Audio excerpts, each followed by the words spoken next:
Hello friends, आज मानस त्रिपाठी हमारे सामने हैं जो कि आपके एनआईटी दुर्गापुर के सीएससी डिपार्टमेंट के स्टूडेंट हैं। आज ये अपने जेई मेंस के स्ट्रैटेजी को लेकर हमारे सामने आए हैं। आज हम इनसे जानेंगे कि क्या क्या चीज़ें इन्होंने फॉलो किया, कैसे कैसे इन्होंने पूरे अपने जेई लाइफ के दौरान सब कुछ मैनेज किया और आज इतने बड़े मुकाम तक पहुँचे हैं। तो सबसे पहले मैं चाहूँगा कि मानस, आप हमारे ऑडियंस को एक छोटा सा इंट्रोडक्शन दें। Hello everyone, I'm Manas Tripathi. I'm from Lucknow, Uttar Pradesh, and I'm currently pursuing my BTech from NIT Durgapur in Computer Science and Engineering branch. Nice to meet you. Thank you Manas. अब मानस, सबसे पहला सवाल जो मैं start करूंगा बहुत common है बच्चों के साथ। बच्चे पूछते हैं, जब नया कोई एस्पिरेंट आता है ना, 10th दे करके जब 11th में आता है, तो सबसे पहला तो ये सवाल होता है कि भैया कितने घंटे की पढ़ाई करनी होती है इस पूरे जेई लाइफ के दौरान। एनआईटी मुझे लेना है, मुझे आईआईटी लेना है, तो मुझे एटलीस्ट कितना पढ़ना पड़ेगा ऑन एन एवरेज एक दिन?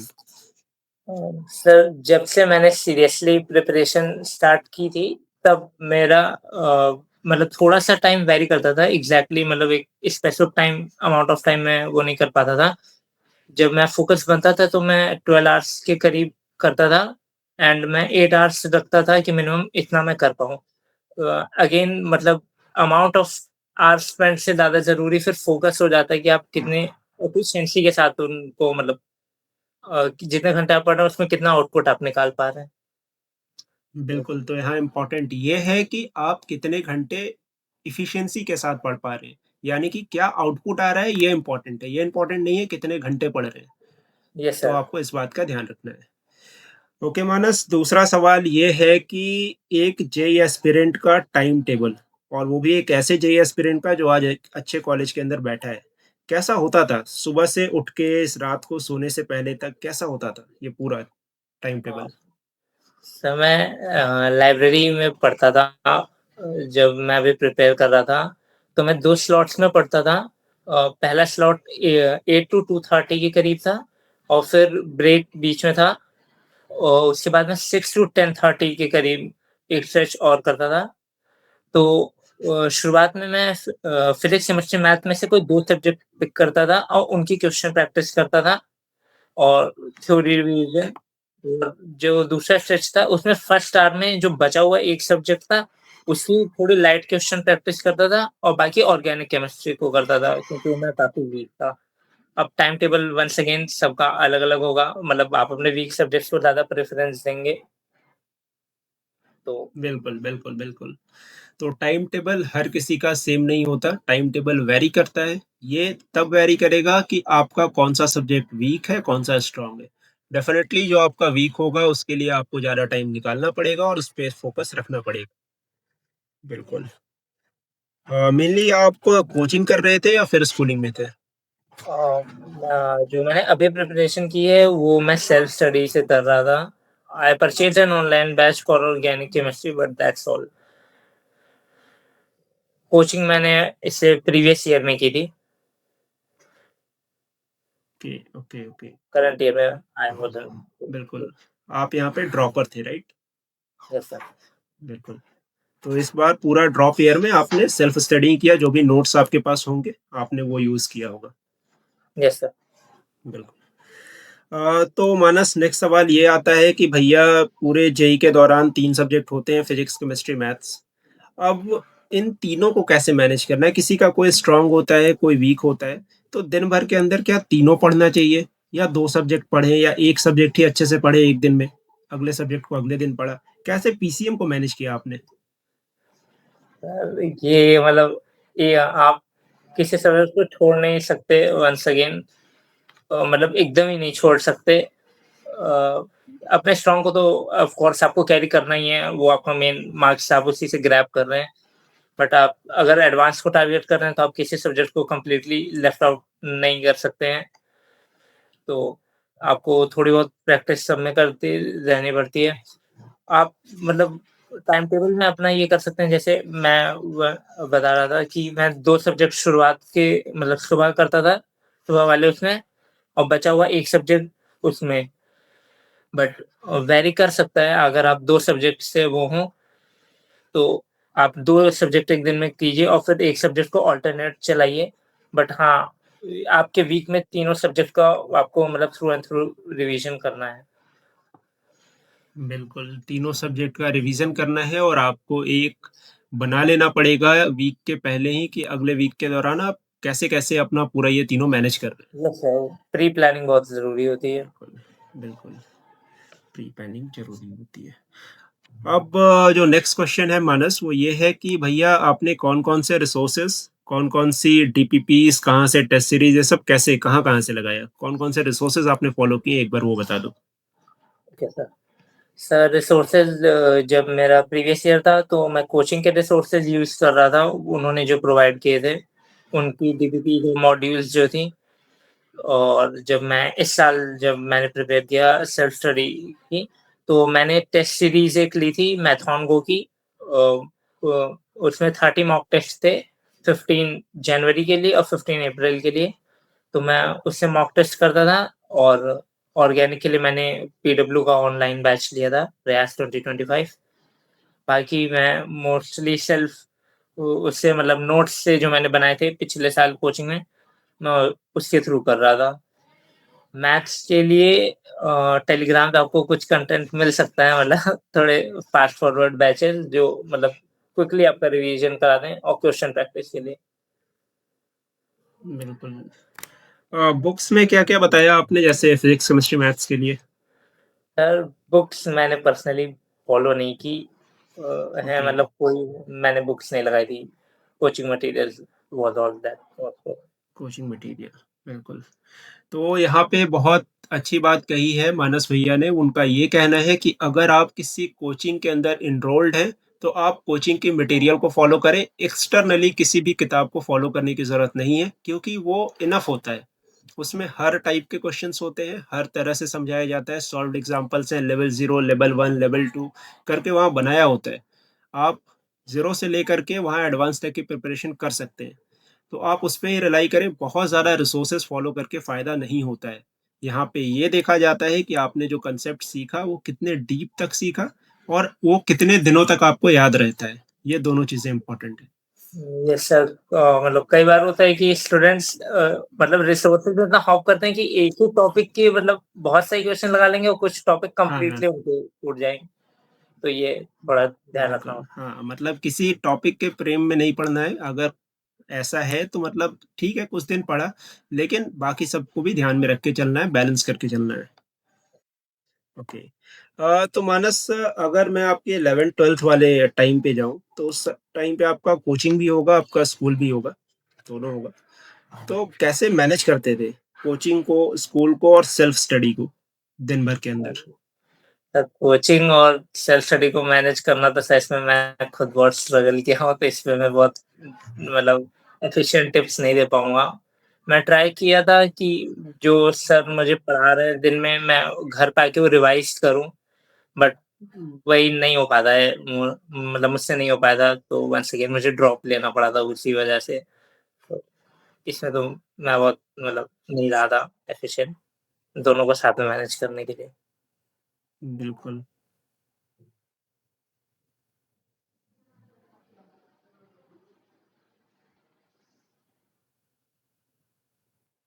बिल्कुल, यहाँ पे मानस का कहना है कि अगर आप 11th के साथ अपने स्कूल को या फिर अपने सेल्फ स्टडी को मैनेज कर रहे हो, बहुत एफिशिएंटली मैनेज करना, बहुत सारे बच्चे रह जाते हैं इस कारण, जिसके कारण आपके मानस भैया को भी एक दूसरा अटेम्प्ट लेना पड़ा।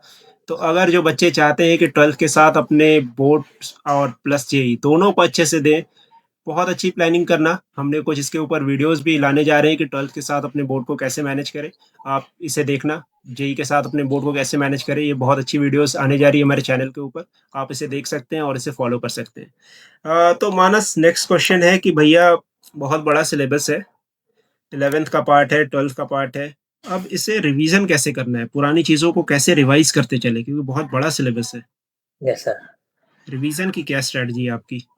सर रिवीजन के लिए सर मैंने ब्लॉक स्ट्रैटेजी फॉलो की थी। आशीष अरोड़ा सर जो फिजिक्स गैलेक्सी के हैं, उन्होंने बिल्कुल। एक मतलब स्ट्रैटेजी बनाई है। तो इसमें आप सारे टॉपिक्स को लिस्ट डाउन करते हैं और उनको ब्लॉक्स में डिवाइड करते हैं और वीकली बेसिस पर उन ब्लॉक्स को मतलब कवर करते हैं।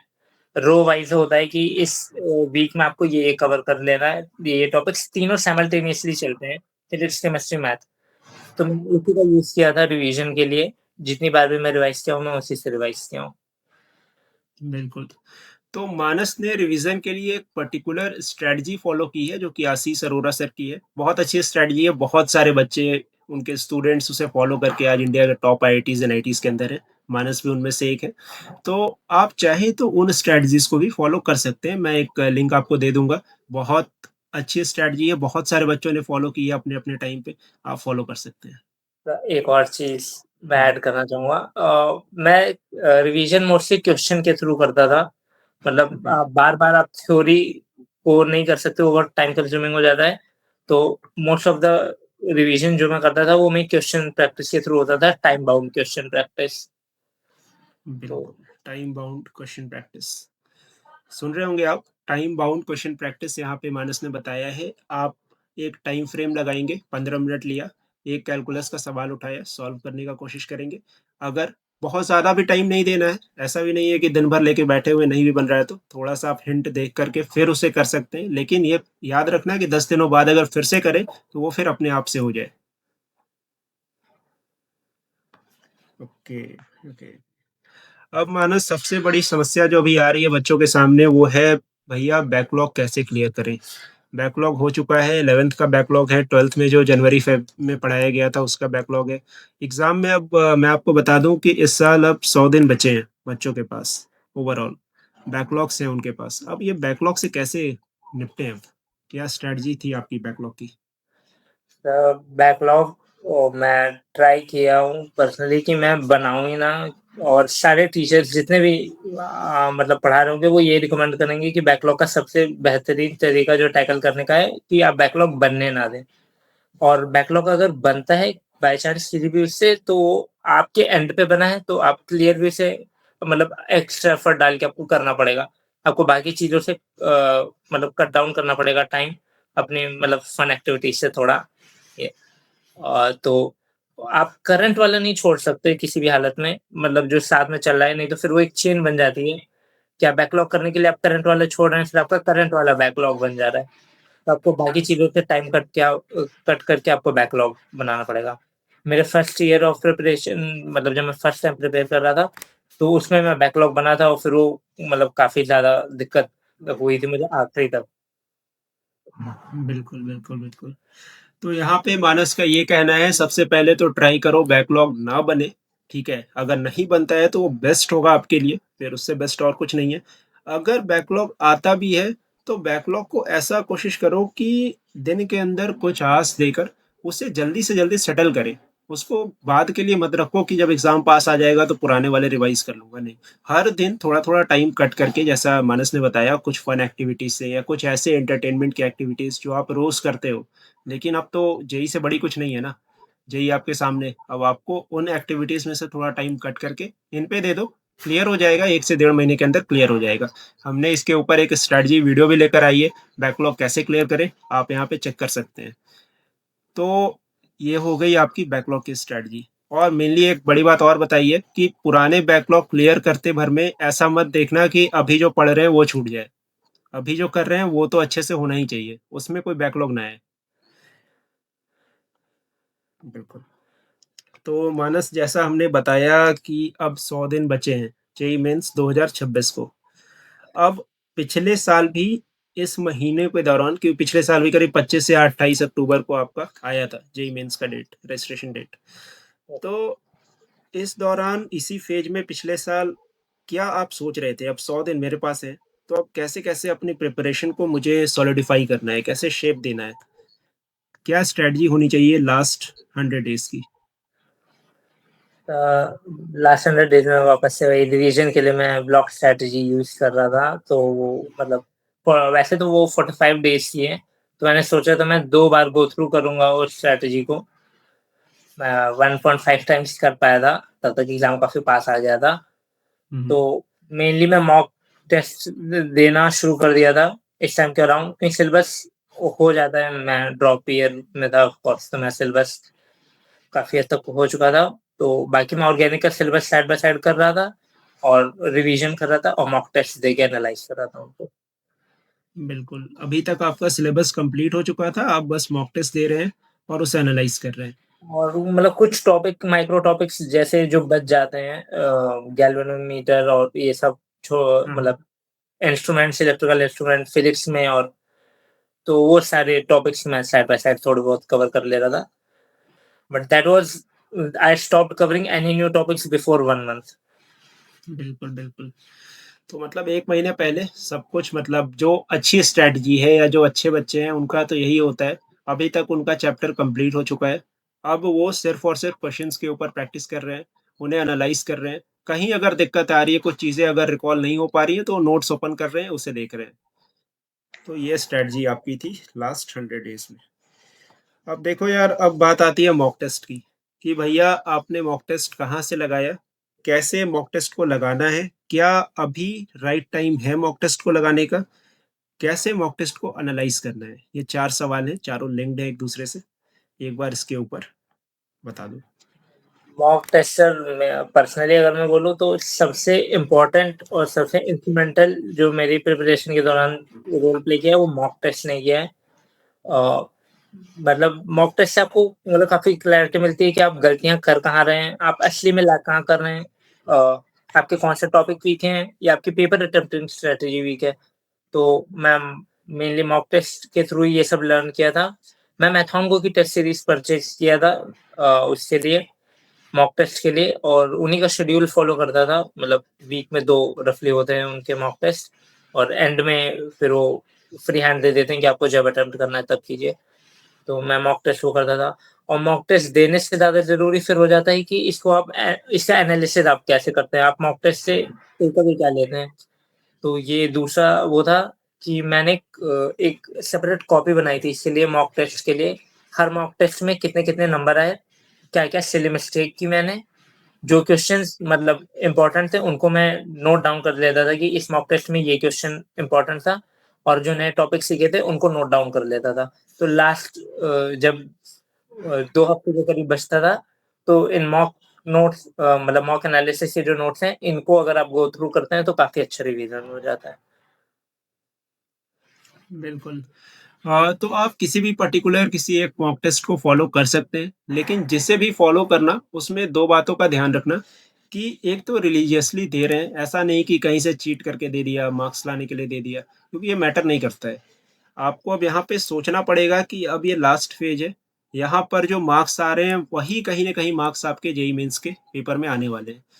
ऐसा ही कुछ न कुछ सिचुएशन वहाँ भी होने वाला है। तो सिचुएशन को फ़ील करो और थोड़ा अडैप्ट करो। अडैप्ट जो कर लेगा, उसे फ़ायदा हो जाएगा मॉक टेस्ट देने का। दूसरी चीज़, मॉक टेस्ट की एनालिसिस, ये बहुत ज़रूरी है। अगर आप बस दे करके आ जा रहे हैं, आप बस इतना ही सीख पाएँगे कि वहाँ 3 घंटे बैठा कैसे जाता है। इसके अलावा और कुछ सीख नहीं पाएँगे। जब तक आप एनालाइज़ नहीं करते हैं मॉक टेस्ट को, तब तक आप बस इतना ही जान पाएँगे बैठ के कैसे आ रहे हैं। नहीं तो आपको अगर जानना है कि आपकी गलतियाँ क्या हुईं, गलतियों को कैसे सुधार करना है, उसके लिए जैसा मानस ने बताया, इन्होंने एक सेपरेट कॉपी बनाई, वहाँ लिखा कि मैंने इस टाइप के सवाल में इस तरह की गलतियाँ की। इससे पहले भी जो हमने कुछ आईटीएन्स का पॉडकास्ट लिया मानस, उसमें भी वो कह रहे थे कि भैया हमने एक सेपरेट कॉपी बनाई और पर्टिकुलर कहानी के तौर पे लिखा कि मैं इतने मिनट पे ऐसे फँस गया, मैं ऐसे स्टक हो गया। वो सब प्रॉपर मतलब स्टोरी के टाइप में वो लिखते थे कॉपी पे।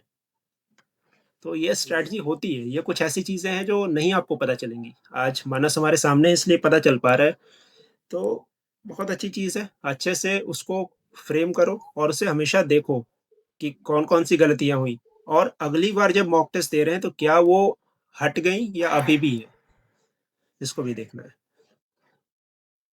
बिल्कुल।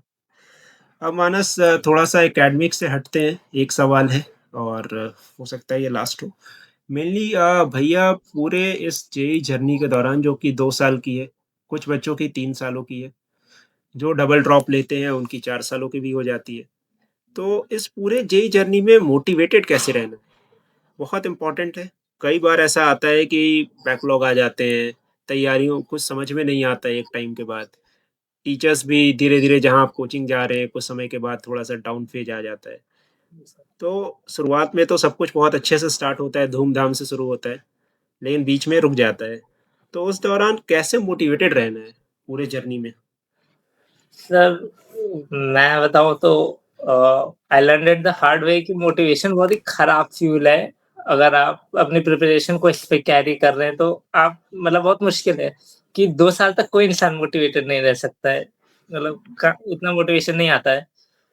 मैंने शुरुआत में प्रिपेयर किया था, तो मुझसे यही गलती हो रही थी कि मैं तब पढ़ रहा था जब मैं मतलब हाई थोड़ा वैसा गुड फ़ील कर रहा था और उसका रिज़ल्ट ये था कि मैं 20% ऑफ द टाइम पढ़ा ही था, तो वो तो वर्क नहीं किया। जब मैं इस बार प्रिपेयर किया हूँ मैं भी डबल ड्रॉपर हूँ, मैं बताऊँ मेरे ओके। फँसे उतने नहीं। तो जब मैं इस बार प्रिपेयर किया था, तो मुझे पता था कि मोटिवेशन तो मतलब बहुत खराब हुआ है कि जब मैं मोटिवेट होऊँगा, मैं तब पढ़ूँगा। तो मैंने सेल्फ डिसिप्लिन थोड़ा प्रैक्टिस किया कि जब मेरा मन नहीं था, मैं तब भी पढ़ रहा था। वो ऑफ़ कोर्स उस एफिशिएंसी पे नहीं पढ़ेंगे आप, 50% एफिशिएंसी पे पढ़ेंगे बट एट लीस्ट आप कुछ करेंगे, rather than being at home. तो मैं तब भी लाइब्रेरी जा रहा था और पढ़ रहा था। तो self discipline with a little bit of happiness will like get you far hmm, better result than motivation. बिल्कुल, बिल्कुल। तो यहाँ पे मोटिवेशन शब्द अपने डिक्शनरी से हटा दो और डिसिप्लिन शब्द को अपने डिक्शनरी के अंदर लाओ। मेनली यही है। अगर आप डिसिप्लिन्ड हैं, आप कर लेंगे। आप उन सिचुएशंस में भी कहेंगे चलो ठीक है, आज पूरे दिन तो नहीं पढ़ पाऊँगा, आज थोड़ा-सा दिमाग खराब है, लेकिन हाँ, कम से कम घंटे भर, 2 घंटे इतना तो पढ़ सकता हूँ। तो जितना भी कर सकते हो एट लीस्ट उतना तो करो। 1 दिन के अंदर जितना हो पा रहा है, मान लिया पूरा दिन आप यूटिलाइज़ नहीं कर पा रहे हैं, लेकिन जितना हो पा रहा है उतना कर लो, दैट इज़ इनफ, है ना? हर दिन बेस्ट नहीं होता है। कुछ दिन ऐसा आता है जहाँ आप पीक पे पढ़ाई करते हैं, 12 घंटे तक चले जाते हैं। कुछ दिन होगा जहाँ आप 2 घंटे, 3 घंटे करेंगे। तो ये कॉमन है, हर जेईई एस्पिरेंट के लाइफ में आता है और ये कॉमन मतलब टेंडेंसी है ना, ह्यूमन टेंडेंसी है ये तो। Yes sir. बिल्कुल।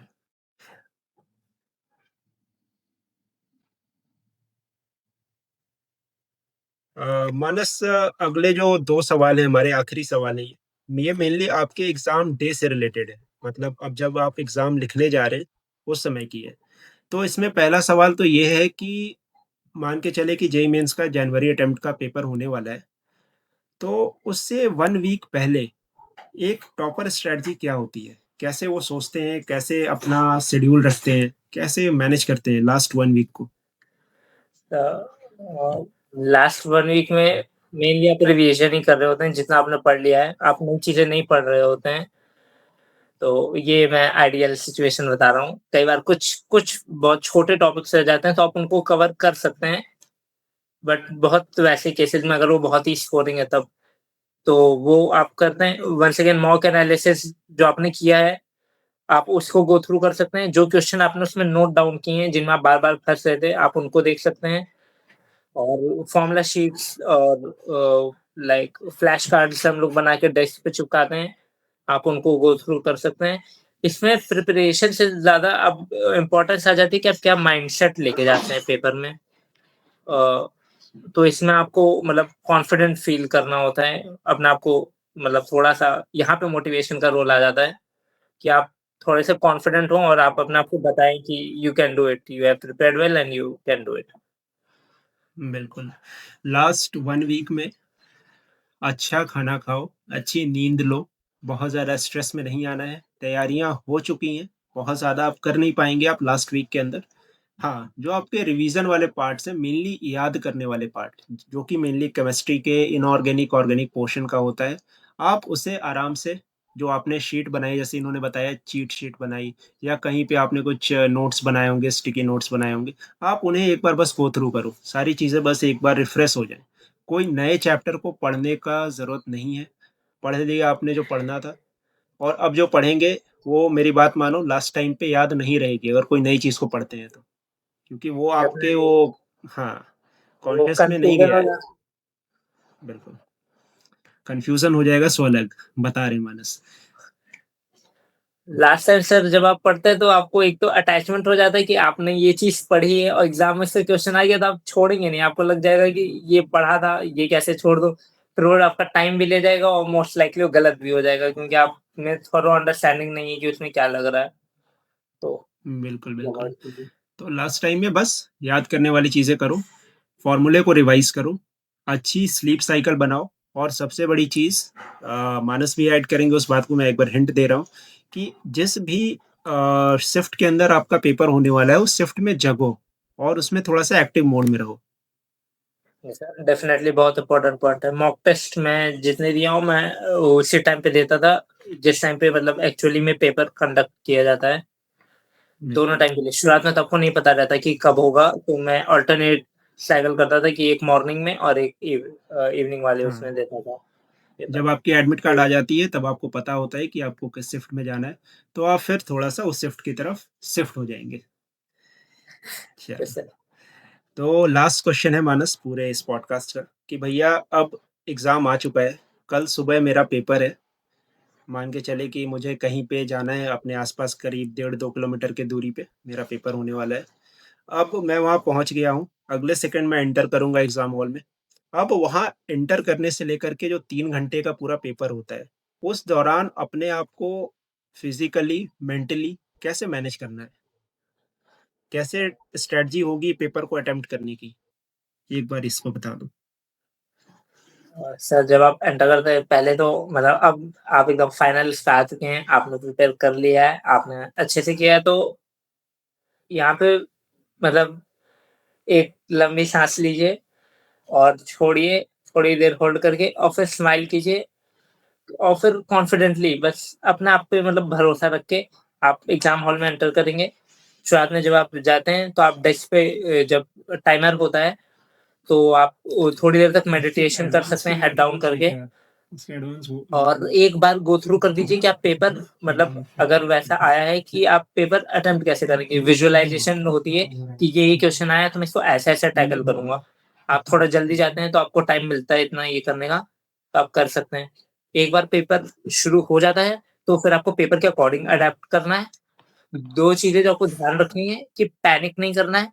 आप हर 45 मिनट्स के बाद 1 सिप ऑफ वाटर लेंगे और जब आपका 1 घंटा या डेढ़ घंटा खत्म होता है, तो आप 30 सेकंड या 45 सेकंड रुक के अगर आप मतलब ब्रीथिंग थोड़ी-सी करें, ब्रीथ इन, होल्ड, ब्रीथ आउट तो मतलब बहुत ज़्यादा वो इफ़ेक्ट करता है। आपको थोड़ा आप मतलब ज़ूम इन हो जाते हैं इतना पेपर में कि आपको सिर्फ़ वो क्वेश्चन दिखता है और कुछ दिखता नहीं है, तो आप उसी क्वेश्चन में मतलब अटक जाते हैं कुछ क्वेश्चन्स पे। तो आपको ये थोड़ा मतलब उससे बाहर लाता है, आप कनेक्ट होते हैं वापस से और फिर आप मतलब थोड़े बड़े पॉइंट ऑफ व्यू से देखते हैं कि पेपर में अब कैसे-कैसे, क्या-क्या करना है।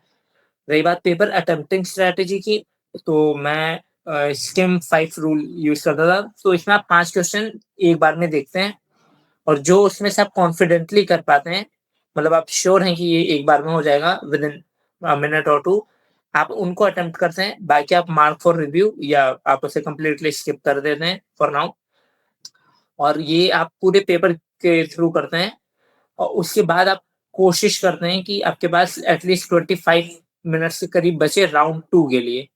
उन क्वेश्चन्स के लिए जो आपने मार्क फॉर रिव्यू कर रखे हैं, कि आप उनको एक और बार देख लें। अ, आखिरी में मतलब ये यहाँ पे मॉक टेस्ट बहुत ज़रूरी हो जाता है क्योंकि उससे उसी से आपको पता चलता है कि कौन-सी स्ट्रैटेजी आपके लिए वर्कआउट करेगी। ज़रूरी नहीं जो आपके टीचर बता रहे हैं वो आपके लिए काम करे। तो मॉक टेस्ट इसीलिए बहुत ज़रूरी होता है कि आप उसमें अलग-अलग स्ट्रैटेजी ट्राई कीजिए और देखिए आपके लिए बेस्ट वर्क कौन-सी कर रही है। बिल्कुल, जिस दिन आप जेईई मेंस का पेपर लिखने जाएँगे, थोड़ा-सा प्रेशराइज़ माहौल होगा और ये कॉमन है, बच्चों के साथ होता है। ख़ास करके जो 12th के साथ जा रहे हैं बच्चे, वो तो एकदम फ्रेशर ही होते हैं, पहली बार जा रहे होते हैं। तो उस दौरान क्या करना है कि पढ़ाई तो आपने कर ली, जो करना था आपने कर लिया, ठीक है? तैयारी किस भी लेवल की हो, अब बात आती है अपने तैयारी को शो करने की। अब यहाँ पे आपको नहीं फँसना है। यहाँ पर जो ओवर तैयारी करके जाते हैं लोग, वो भी फँस जाते हैं। कम तैयारी वाले तो ठीक है, उनको पता है कि तैयारी कम है। लेकिन जिनकी तैयारी अच्छी है, वो एक बात का ध्यान रखेंगे कि बीच-बीच में एग्ज़ाम के दौरान कुछ प्रोटोकॉल्स होते हैं। प्रोटोकॉल जैसे मानस ने बताया, पहला तो ये थोड़ा पानी पीते रहो, एनर्जाइज़ फ़ील करोगे, चीज़ें याद आएँगी। अगर कहीं पे फँस रहे हैं, थोड़ा-सा क्वेश्चन से बाहर आओ, अपने थोड़ा जैसे इन्होंने बताया, ब्रीथ इन करके, होल्ड करके ब्रीथ आउट करना, बहुत अच्छी एक्सरसाइज़ है। तुरंत आपको चीज़ें रिकॉल होती हैं, तुरंत आप मतलब एक फ़ेज़ से बाहर निकल के आप स दूसरे एंगल से सोच पाते हैं चीज़ों को। तो ये चीज़ आप कर सकते हैं। और भी कुछ स्ट्रैटेजीज़ हैं जो एग्ज़ाम के टाइम पे मैं लेकर आऊँगा आपके सामने, जहाँ पे कौन कौन सी स्ट्रेटजीज एग्जाम के दौरान आपको फॉलो करनी है, सब बताई जाएंगी। तो ये मानस की स्ट्रेटजी थी और ये पूरा तरीका था इनका एग्ज़ाम को अटेम्प्ट करने का, पेपर को अटेम्प्ट करने का, और वही वजह रही कि आज मानस हमारे सामने इंटरव्यू दे रहे हैं। मानस, इंटरव्यू यहाँ पे पॉडकास्ट ही आपका यहाँ पे ऑफिशियली ख़त्म होता है। एक और सवाल है जो आपके एंड से चाहूँगा कि अब आप अपने जूनियर्स को क्या एडवाइस देना चाहोगे ओवरऑल? एक एडवाइस, एक मतलब जो कहते हैं सक्सेस मंत्रा, क्या देना चाहोगे? सर मैं पर्सनली सक्सेस मंत्रा में बिलीव नहीं करता हूँ मतलब मैं मानता नहीं हूँ कि सक्सेस का कोई है कि आप ये करें तो हो ही जाए। एक चीज़ आप ये ले सकते हैं कि मतलब आप इसमें पास हो या फेल हो, आप जेई जर्नी के थ्रू बहुत कुछ सीख सकते हैं। जैसे सेल्फ डिसिप्लिन मैंने बोला कि आप ये ज़रूर लेके जाइएगा, आप मतलब सीट आपको मिले या ना मिले वो डिपेंड करता है, वन्स अगेन इसमें लक का भी रोल होता है। बट अगर आप सेल्फ डिसिप्लिन्ड हैं, अगर आप आखिरी तक गिव अप नहीं करते हैं, आपने कंसिस्टेंटली पढ़ा है, आप जिस दिन जो आपके हार्ड डेज़ थे आपने उसमें भी पढ़ा है, तो बस यही ये मेन चीज़ है। आप जेईई से इतना सीखना आपको होता है। एक हार्ड एग्ज़ामिनेशन है, आपको काफ़ी कुछ सिखाती है, तो बस गिव अप मत कीजिए और टिके रहिए। बिल्कुल। देखो मानस ने लास्ट में बहुत अच्छी बात बताई है, बहुत अच्छा मैसेज दिया है। सबसे बड़ी चीज़ है इस प्रिपरेशन के दौरान कंसिस्टेंसी। अगर आप कंसिस्टेंट हैं, टिके हुए हैं, अपने टफ टाइम में भी लगे हुए हैं, हो जाना है। बहुत सारे बच्चे इतना नहीं कर पाते। बहुत सारे क्या, बहुत ही सारे ऐसे नहीं कर पाते। ठीक है? जो कर पाते हैं वही आज इंडिया के टॉप आईआईटीज़, एनआईटीज़ के अंदर बैठे हैं। तो अगर उन 1%, 2%, 3% के अंदर आना है, तो आपको करना पड़ेगा। एट द एंड करना पड़ेगा, कोई और दूसरा रास्ता नहीं है। अगर आपको सक्सेस चाहिए, मेहनत करनी पड़ेगी, स्ट्रैटेजीज़ को फ़ॉलो करना पड़ेगा। हाँ, कुछ चीज़ें होती हैं जो करने से कुछ काम आसान हो जाता है। उसके लिए ही हम चैनल्स के ऊपर स्ट्रैटेजीज़ लेकर आते हैं, आप उन्हें फ़ॉलो करिए, स्ट्रैटेजीज़ को देखो, समझो। बहुत सारे जैसे ब्लॉग स्ट्रैटेजी की बात करी मानस ने, बहुत अच्छी स्ट्रैटेजी है, आप देख सकते हैं इसे। रिवीज़न करने की एक बहुत सही तरकीब है, जो बताई है सर ने, आप फ़ॉलो कर सकते हैं उसे। तो मानस हाँ, बिल्कुल, बिल्कुल, ऐड करो। सेल्फ इंट्रोस्पेक्शन से मत डरिएगा इस पूरे उसके दौरान। एक मतलब कि आप एक्चुअल में कैसा परफॉर्म कर रहे हैं, यही मैं मतलब मॉक को इनफ एम्फेसाइज नहीं कर सकता हूँ। मेरे लिए इतना ज़्यादा क्रूशियल रहा है कि इस एक सेल्फ इंट्रोस्पेक्शन का बहुत क्लियर वो होता है। जेईई में या किसी भी आप एग्जाम की प्रिपरेशन कर रहे हैं तो मॉक टेस्ट होता है, क्योंकि उसमें आपको पता चलता है कि आप एक्चुअली कैसा परफॉर्म करते हैं। और स्टूडेंट देने से यही डरते हैं, क्योंकि उनको लगता है जब लेक्चर देख रहे होते हैं तब मजा आती है, क्योंकि सामने वाला बोल रहा है, हम सुन रहे हैं बस बैठ के, तो वो कर लेते हैं। पर जब एक्चुअल में होता है कि जब जितना हमने पढ़ा है हम परफॉर्म कैसा कर रहे हैं, तो वो स्टूडेंट वो देखने से डरते हैं। मैं भी डरता था, और मतलब ये आपको फाइनल डे हॉन्ट करता है। आपकी पूरी जेईई प्रिपरेशन स्मूथली निकल जाएगी, जब आप फाइनल डे पेपर देने जाएँगे तब ये चीज़ आपको हॉन्ट करेगी। तो इसको अवॉइड कीजिएगा। मतलब बीच-बीच में देखते रहिएगा, सेल्फ इंट्रोस्पेक्ट करते रहिएगा कि मैंने कितना किया है, कितना करना बचा है और मैं कैसा परफॉर्म कर रहा हूँ एक्चुअली। That's all. बिल्कुल, एक मतलब ऐसी तरकीब या ऐसी ट्रिक अभी बताई है जो कि एक जेई एस्पिरेंट ही बता सकता है। बहुत सारे टीचर्स भी जिन्होंने जेई क्रैक नहीं किया वो नहीं बता पाएँगे, क्योंकि ये जर्नी के दौरान बहुत छोटा-सा एक मतलब आप कह सकते हैं, एक टाइम आता है जब आपको लगता है कि अब फेज़ सही नहीं चल रहा है, क्यों पीछे मुड़ के देखें? लेकिन वो आपके ही मतलब आपने जो पीछे समय बर्बाद किया वो उसके ही तो रिज़ल्ट्स हैं और आपको ही सही करने हैं। तो सेल्फ इंट्रोस्पेक्शन यानी अपने आप को जानना है। आप किस भी लेवल में हैं, आप जानो उसे, ताकि आप पता तो कर पाओ लेवल 0 में हो, लेवल -1 में हो, -2 में हो, कहाँ हो, ताकि आप उससे ऊपर जा पाएँ। तो इस चीज़ का ध्यान रखना है। तो ये आप देख रहे थे मानस त्रिपाठी को, जो कि एनआईटी दुर्गापुर के सीएसई डिपार्टमेंट के स्टूडेंट हैं। इस साल उन्होंने एडमिशन लिया है, यानी कि जेईई 2025 उन्होंने क्रैक किया है। आपने देखा कि किस तरह से मानस की स्ट्रैटेजी थी, क्या-क्या इन्होंने रिसोर्सेज फॉलो किए, कौन से स्ट्रैटेजीज फॉलो की, कौन से मॉक टेस्ट लगाए और एट द एंड ये एग्ज़ाम डे तक कैसा परफॉर्म किया, किस तरह से इन्होंने मैनेज किया सब कुछ आपने देखा, सुना। कहीं पर भी आपको डाउट आती है किसी आंसर को लेकर के, अगर आपको नहीं समझ में आता या फिर लग रहा है कि थोड़े से आवाज़ में कहीं क्रैक आ रहा है, बिकॉज़ ये पूरा ऑनलाइन शूट हो रहा था, तो आप मुझे नीचे कमेंट कर सकते हैं। मैं पूरे डिस्क्रिप्शन के अंदर आपको एक टेक्स्ट लिख के आपको जवाब दे दूँगा। कहीं पे दिक्कत आती है आप मुझसे कनेक्ट करो यार। ऐसे ही इस चैनल के ऊपर हम और IITians NITians को लेकर आएंगे, जहां वो अपने टॉप स्ट्रैटेजीज को आप तक शेयर करेंगे। ये सब इसी चैनल के ऊपर पॉसिबल है। कनेक्ट हो जाइए हमारे साथ, सब्सक्राइब कर लीजिए चैनल को, ताकि आने वाले हर वीडियोस आप तक सबसे पहले पहुंचे। और एक बड़ी अनाउंसमेंट जो कि हर वीडियोस के लास्ट में मैं करता हूं, हमारा फ्री मेंटरशिप प्रोग्राम लॉन्च हो चुका है, जहां पर टॉप IITians NITians और मैं खुद आपके साथ कनेक्टेड हूं, जहां पे आप अपने सवालों को डाल सकते हैं और हमारी टीम आपका जवाब देने का प्रयास करेगी। जुड़े रहो हमारे साथ। आने वाले पूरे जेई जर्नी के दौरान आपके भैया आपके साथ हैं। कहीं पे कोई दिक्कत आती है मुझे कनेक्ट करो, मैं पर्सनली आपका हेल्प करूंगा। Thank you very much. जय हिंद।